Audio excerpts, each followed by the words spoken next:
In 1774, the British government had appointed a new governor to Massachusetts. His job was to basically keep all the colonists in line and, over time, confiscate their means of resistance, primarily their gunpowder and firearms. In 1775, a general by the name of John Pitcairn, I think, was sent to do just that, as he led redcoats to confiscate gunpowder in Lexington. However, the Americans took up their arms and got in his way, eventually having thousands of militiamen push them back to Boston. Many people consider this the start of the American Revolution, or the war, or at least the warlike side of the American Revolution. The British government recognized that the Americans could never be subjugated so long as they had their firearms and will to organize and train. But what were the Americans fighting for? Were they fighting for just the ability to own some guns? Were they fighting for lesser taxes? What united any of them? John Dickinson, dubbed the penman of the Revolution, claimed that the rights they were fighting for were not just wants or needs or even civil rights, but the rights they were talking about were rights granted to them from the King of Kings and Lord of the Earth. After all, your cause has to be pretty great for you to willingly die for it. And this was something that pretty much everyone else throughout the world did not understand at the time. Originally, when the Constitution was written, it was believed these rights were so self-evident that a Bill of Rights might not even be necessary, as a proper government should never infringe upon these rights. However, it was later decided, you know what? We should probably at least write some of these down, as people are... How can I put this gently? People are people. And they'll probably try to infringe upon these rights in the future.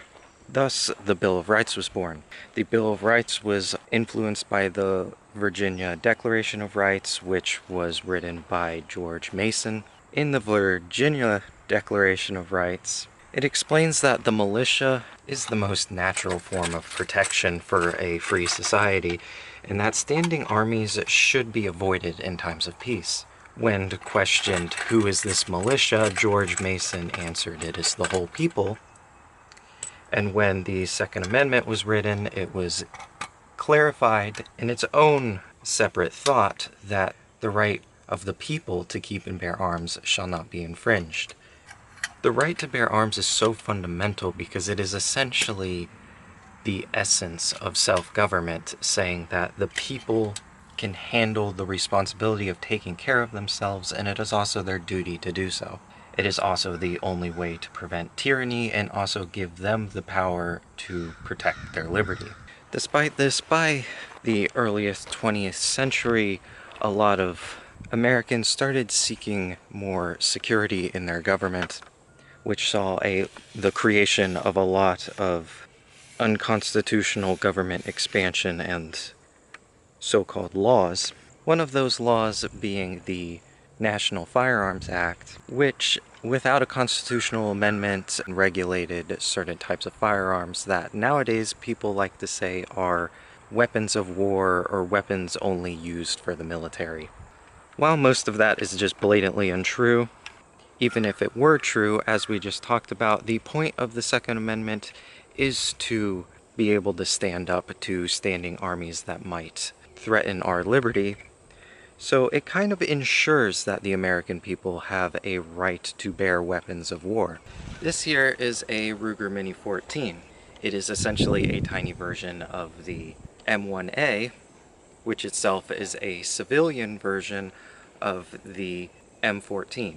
In fact, Democrats will often exclude this from their gun control legislation, despite the fact it having the same ballistics and capabilities as an AR-15. It uses the same cartridges, can hold anywhere from 5 to 40 rounds, and is really so versatile that even Europeans use them for hunting. This is just one of the reasons why gun laws make no sense, but at the end of the day, every gun law is unconstitutional because they all go against the very principle of the Second Amendment, which is that our rights are not granted to us through parchment and legislators. They are born in us, and one of those rights is liberty, and to secure that liberty, we must have the ability to defend our lives and our property by any means that doesn't harm innocent people.